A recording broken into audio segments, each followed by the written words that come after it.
this week's edition of A Bed for the Night, Donna O'Sullivan travels to Cappoquin in County Waterford to spend some time in the Cistercian monastery at Mount Mellary Abbey.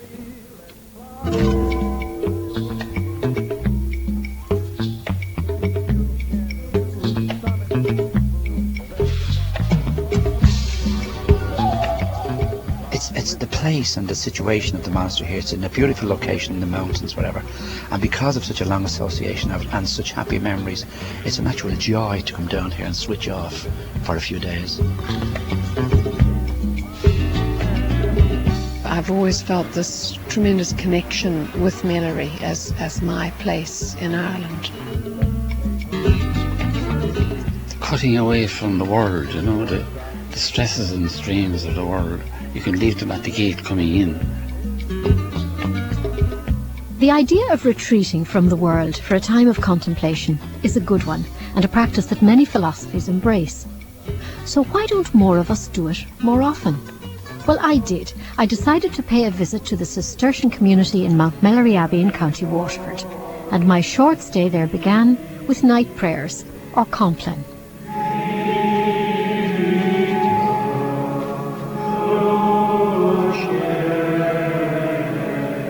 After that, it was tea, a digestive biscuit, and a very early night.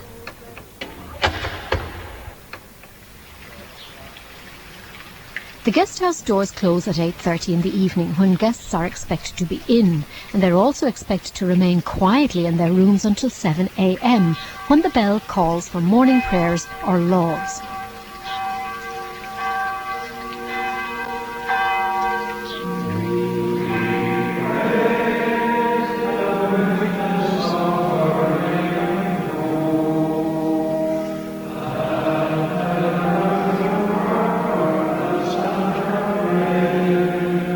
After Mass, there's a chatty breakfast of cereal and tea and bread and butter, and it's a good time to meet my fellow guests. Guests like Marjorie Brooker, who with her father Kevin Nolan has been coming to Mount Mellary Abbey for decades. The family lived in Africa then, and from childhood it left a lasting impression on Marjorie. I suppose it was like stepping into another world. I mean, even visiting Ireland was different from where we were growing up. So as a child, the whole thing was wondrous, but there was definitely, from my earliest memory, something, you know, quite sort of out of the world coming here. And I suppose we always felt a bit privileged because we had the uncle on the inside, so we were on the sort of inside track. So in fact, this was like our stake in Ireland was here. And so now that I've even come back to live here, I've always felt this tremendous connection with Mellary as my place in Ireland. There's some sort of an aura here, I suppose, something mystical, I think, about up here in the mountains. And I mean, we're here on a lovely summer day, but I've been here at all times of the year, and sometimes it's like as if winter is always here. The mist comes down off the Knockmeal Down mountains and around, so I suppose that's why it's kind of like a mystical place. I mean, it's not always this pretty. No, it isn't, that's for sure. You would have been there in the days, though, when this was a very busy community, when the farm was a busy place, when they had a poultry enterprise, when the monks kept bees. I mean, how conscious were you of all that industry? Well, funny enough, I was very conscious of it more than the prayer side. I don't remember that much about going into the prayers as a child. My uncle worked a lot in the poultry farm, so we would have gone up and worked with him. We always used to laugh about a herd of cows being enclosed cows, and that because they were where they were housed in the winter is part of the enclosure, so we wouldn't be allowed to go in, whereas the hens were outside of the enclosure, so we were able to go there. But even now, I mean, over the wall behind us, that is what is still deemed to be the enclosure, and you and I wouldn't be allowed to go there. That's just for the monks. Even these men visitors here are not allowed to go in there. Like, for instance, Brother Declan in there would have done all the electrical work, all the plumbing work, so they wouldn't even have had outside tradesmen coming in. They had all their own tradesmen inside. And they had a major laundry in there, major bakery, fantastic joinery works. All of this, the water supply and everything was all engineered by the monks. So they were very self-contained, and now obviously they've had to draw on the outside world to help supplement that. Does it puzzle you, Marjorie, why people who are not connected to the place in the way that you are, why they come here time and time again? Well, you're always conscious here in Mellary when you meet the visitors here that each one of them has their own reasons for being here.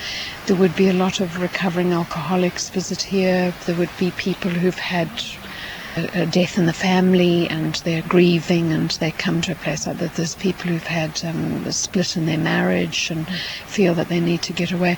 So yes, there'd be a lot of people that are here almost on a personal retreat. And I suppose I'm only pleased for them that they found out about this place and that they can benefit from it, because a lot of people don't understand what the role of the monks is and what their life is all about, that they've chosen to shut themselves off from society. So in a sense, the fact that these people come here, they are getting there's the sort of ripple effect of the monk's life. And each person who visits here can take some of that with them and back out to their own family and their own circle, and that's the way I see the role of the monks, their sort of monastic spirit sort of spreading.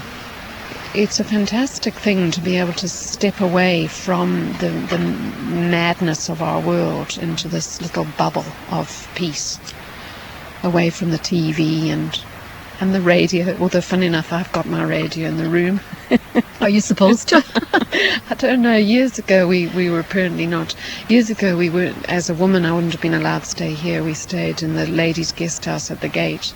And my aunt used to have the radio sort of under the bed covers. So according to her, we weren't allowed to have it. But I've never seen anybody say that you're not allowed to. Is this for serious people? Do you have to be a serious person to come here? Well, funny enough, I think you've even seen yourself. There's a few people here who see themselves as comedians in real life. So, and funny enough, there's a lot of people that are not practicing in any faith either. In fact, Mellary made itself into one of these Rough Guide to Ireland or Let's Go Ireland or something. So on occasion, I've actually even found tourists here from all over the world that are just looking for a cheap night, cheap bed for the night. And the monks realise this. I mean, they know that they were in there. They don't mind that. And they don't seem to mind. I think they just feel that that's maybe, what was meant to be, and that each one of these visitors will take something away from the experience. So you meet all types and flavours, and there's no pressure on you, you see, to attend. It's not as if they're looking, saying, oh, we've got 22 heads, so why isn't there 22 people in the pews or something? Nobody's ever keeping tags on whether you do or don't attend any of the services, which I think is great. So I think that's one of the beauties of the place. It's so tranquil, and so the quietness of it and the cutting away from the world, the stresses and strains of the world. You can leave them at the gate coming in, and you feel that bit lighter coming in, and you say to yourself, I'm in a different situation now, and I can, you feel that the stresses are not there. Leave them behind. When you're leaving, then you feel spiritually relieved, and much more nearer to God, Do you have to be religious to come here? No, not at all. A lot of people come here that have no religion. They just come for a holiday, for a rest, to see the place and all that. But I mean, you could stay halfway up any mountain in Ireland and find peace and tranquility, couldn't you? you could, of course, but you see, this is a spiritual situation. Nearness of heaven, I suppose you could say. But you have to be a believer, don't you? I mean, Oh yeah, your faith has to have to be very strong, And every time you talk to the brothers, your monks, you see that emanating from their countenance, that strong faith that's keeping them here, And a lot of it's self-denial, they have to leave the world and leave a lot of the recreation and the pleasures behind them. And that takes self-denial, and it takes pain. It causes them pain. See, you have to have very strong faith to back up that pain, but they're all very happy. And you can see here from the length you're here now, the few people that you've met, they're all guests. And there's a happiness in them, isn't there? They give you the impression that they have been relieved of a certain amount of worry and sorrow that was on their heart before they came in. And it is really a tourist's paradise, really, because as some people say to me, this is a real holiday. You couldn't compare it to a hotel, because the hotel, you're still caught up with the world in the hotel, and you're caught up with all the things that give you stress. Nothing here gives you stress. Stress is left outside the gate, you know. For people like Pat Dillon from New Ross, a visit to Mount Mellary is not necessarily about silent reflection, but about sharing a lifestyle. And that too was why Prior Brother Boniface from Drumna entered in 1950, in much stricter times. We went to bed at 7 o'clock in the evening when I came here first, and I came in April, so it was just beginning to start brightening up. The summer was coming on, and I found it very, very difficult for the first 6 months I was here to have to go to bed at 7 o'clock in the evening with the sun shining outside.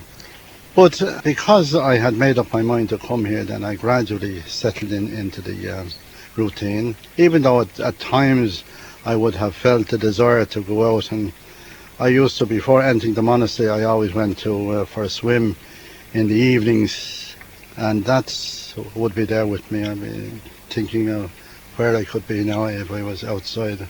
And I suppose there was some logic in going to bed at 7 in the evening, because you had to be up 4 o'clock. Well, at that particular time it was 2 o'clock in the morning. We got up at 2, and 1:30 on a Sunday and 1 o'clock on a special feast days. So you needed to go to bed early to be able to get up and perform whatever you were to do at that hour of the morning. And what about the quietness coming from the city? The quietness I had no problem with that, and I had no problem with the silence with regard to speaking. We didn't speak to each other in the monastery. So in that sense, it was even quieter than just the only person you spoke to normally was to the superior, and whoever was in charge of the particular job you were doing.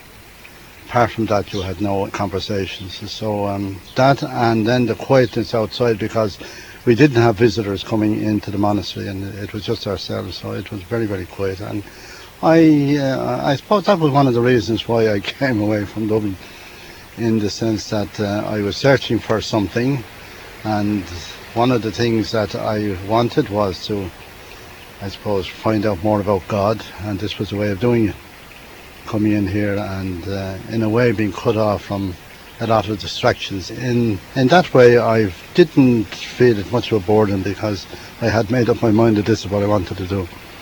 And Brother, when you came in here first, what kind of work did you do? Because obviously all the monks worked, and worked very hard in the fields and in the poultry. What was your initial job? My initial job when I entered first was above in the farmyard, milking the cows, feeding the cows, cleaning out the cow yard. And did you know a lot about cows now? Nothing from Drimna? At all, nothing at all about it. In fact, the first morning when I was asked to sit under the cow, I was just very nervous, because they were towering above me, and you were milking by hand. Milking by hand in those, and they had the legs were very active at times, and we didn't know what was going to happen. But after a while you got into the it was a bit very difficult to get too used to milking by hand. Mm-hmm. But once you got into the way of doing it, it was no problem then after that. What's the biggest change in your life, Brother Boniface, since you came here? When I was entering first, my idea of religion was very, very fundamental, in that I felt it was necessary to follow the rules and regulations strictly, without any kind of easing off, just live the life. And this life here, because it was a strict life, appealed to me in that way too. But over the years, and getting to know the kind of God that I was serving, I kind of softened up a bit. In those days it was always sin, and you don't do this and you don't do that. Now, that doesn't come into it at all. It's what I want to do for the love of God. That it's a life of love we should be living, with love as the principal motive. But it's a much easier life, humanly speaking, than it was. Father Michael Ahern, what's your favourite part of Mount Mellary Abbey? I'd say our own garden, which is just beyond the hedge there now, the monk's garden, which isn't open to the public, you know, and it's a lovely place to sit down and read or, you know, say your prayers if you like, you know, and if you get nice weather, and that's very peaceful there, and you're away from the crowds and everything like that. But you can search for God outside the church as well. You see, outside the actual physical church, you know, and the garden is one of the best places for that, you know. Yeah. The church, of course, was that was built in the 30s. Oh, it looks older. No, although the stone came from Mitchelstone Castle in. They bought the stone here in the 20s. It was all carted down here by lorries and things, you know, and then they started building it in the mid-30s, I think, and it went on really till, I'd say after the war began, you know. Father Michael, what's the biggest change you've seen here since you came as a young man? There have been quite a lot of changes. I suppose the one that I find most helpful is the fact that we each have an individual room now ourselves. We didn't have that when I entered. Nobody except a sick person would have a room. We shared a common dormitory with little cubicles, you know, and during the day we were in common rooms, sort of scriptoriums, or scriptoria, that's the word, but where we did our reading. But there were a lot of other people in the room as well. It was a big room, obviously, and it wasn't the easiest thing in the world to settle down when there was a lot coming and going. And even though you were doing it in silence? Even though we were doing it in silence at that time, yeah, we were, yeah. But I think most people found it a little bit hard, and when we got rooms individually, it made a huge difference to people, you know.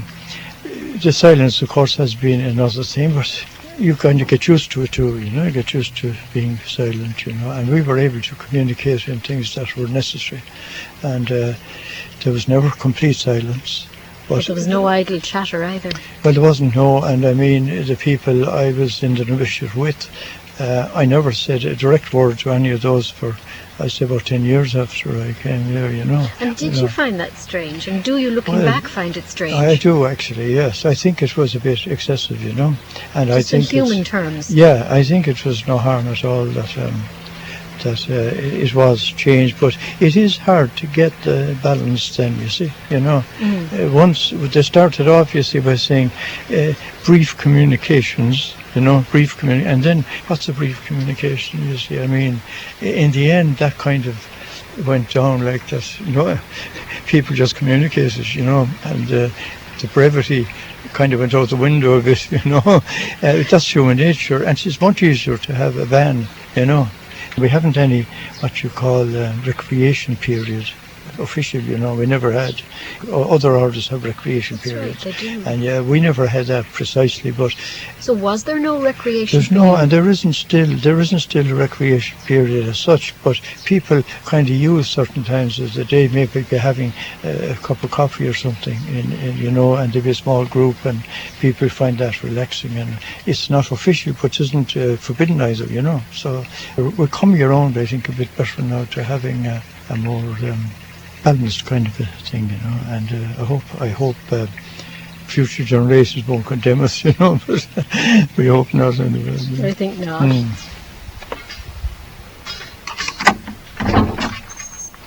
The guest master at Mount Mellary is Father Patrick Ryan, who shows me around the grounds. We're in the enclosure now, are we, Father? We are within the enclosure garden now. This is the garden for the monks. They have the opportunity to sit out here to do some reading, or maybe just to walk around. And I shouldn't be here in the sense that women are not allowed in here. Well, the public are not allowed in here, but in your case, you're brought in by one of the monks, so it's quite all right. But it wouldn't be normal? Oh, not normal, you know, we wouldn't. It's part of the enclosure, so the public are not allowed in here. Now we'll go over this way. Quite extensive, isn't it? It is, yes. Good for walking around. It is, yes. The monks are the Cistercian order of the strict observance, sometimes called Trappist. Father Patrick tells me they came from Brittany in 1832, when a local landlord, Sir Keen of Cappoquin, gave them 600 acres of mountainside, which they cultivated and reclaimed. They've worked the estate ever since, and as part of the Benedictine rule, they have always taken guests. And I suppose one of the earliest guests to come here was Daniel O'Connell. But he came here, he was invited here to help to get the monks a possession of the land. The penal laws were still on the statute book in 1832, though we had Catholic emancipation in 1829, but the penal laws were still on the statute book, and the monks couldn't own property. So even though Sir Richard Keen had given the land, yes, the monks didn't have full legal title? No, they didn't. So they got Daniel O'Connell up here to... that was a good idea. Iron that out. And did he? He came up here. The solution he had was that they could own it from one day to the next, you know. And so that was what happened. That's an interesting concept, isn't it? Yes. One day to the next. Yes, yes.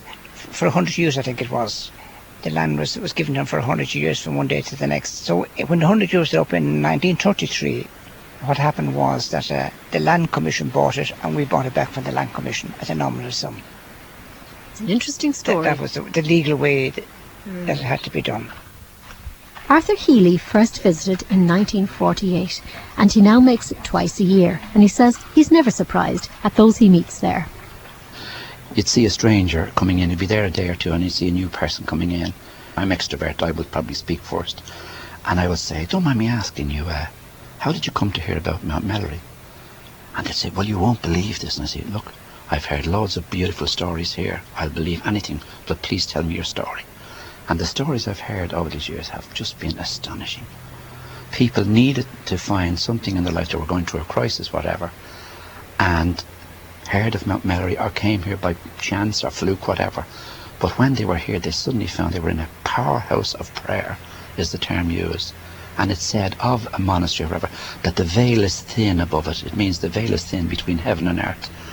So I've heard lots of stories, and I've been enriched by them. Do you think it's interesting that in a house of predominant silence, people come to tell their stories? Well, on the contemplative path, the thing you read mostly is that you have to draw apart. Like I said, that the Lord went away for 40 days, or to be quiet and still. And it's at that time that really your inner teacher can speak to you. The term is magister internus, your inner teacher. And in all the great world religions, they all have this. They may have different names on it, whatever. So when you come apart, and then you begin to see life in perspective, and the silence and the beauty of the place here is a huge factor in all of that. Do you have to be very serious-minded? I mean, I do get the impression from all the people I've talked to that this is a place for serious-minded people. No, well, actually, I'm renowned here to be not quite a clown, but a funny man. Just give you one instance. I remember on one occasion, 3 of us were here together, 3 friends, and this lady joined us at our table. And she was very serious, whatever. And the 3 of us were having good interaction, and there was fun and laughter. And she joined in. The following year, she happened to be here at the same time, wherever. And she shared with us then. She said, look, I want to say something to you. When I came here last year, and I met you 3 guys sitting at the table, she said, and it was the fun and laughter and joke. That's precisely what I need, she says, because my mother had just died. I'd come down for peace and prayer. I got that too, she says. But the jokes and the good sense of humour was really what lifted me. So if you don't have to be serious, though, you do have to be religious, because everybody I've spoken to of the guests mentions prayer and the prayer life. Well, we're supposed to come to our contemplatives life in midlife. In the men, it's often called a midlife crisis. It's predominantly a spiritual thing, if you leave yourself open to search that out, whatever. Because we are first and foremost spiritual beings. What's a spiritual being? Well, because I've read a lot on it, whatever, I know that this body that I have here is simply to get me around on terra firma in this place and time. I thought we weren't going to be interrupted. Here's the lawnmower. Hello, lad. What's this with the peace work and must tranquility? go on. Well, the motto here, the motto in the monastery is, the Cistercian motto is, laborare est orare. To work is to pray. Mm-hmm. Work is very important in the contemplative life. And then it gives a healthy tiredness at the end of the day, whatever. And as you probably know from being here, the last office in the evening here is at 8 o'clock Compline, which means the completion of the day. And then they go off and they generally go to bed, because the first bell at 3:45 rises them for the new day. I didn't rise at 4:15 this morning for the new day because I haven't had time to adjust to the sort of the rhythm of the Abbey here. Do you find that easy, this going to bed early, the strict routine? No, but I remember one guest master here at one time when I was asking would I get up for the 4:15 office, and he said, "Are you mad?" He said, "You don't have to get up. We have to get up. Beds were made to have a sleep in. Stay in your bed." So you make a joke about it. So no, you do find you adjust to the timetable, and particularly with the absence of radio or television, you lead a contemplative life. You do get into the flow of it. And you come back time and time again to do this. You Generally, can't do this anywhere else?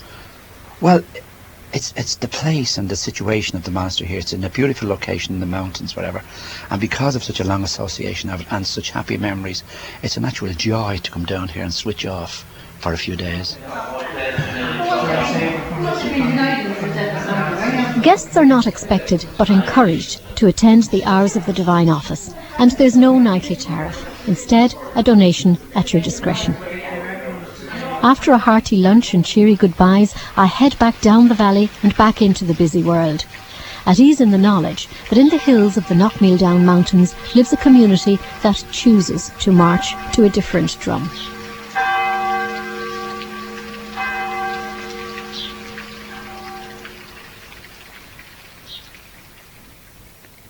That programme was presented and produced in our Cork studios by Donna O'Sullivan. Sound supervision was by Niall O'Sullivan.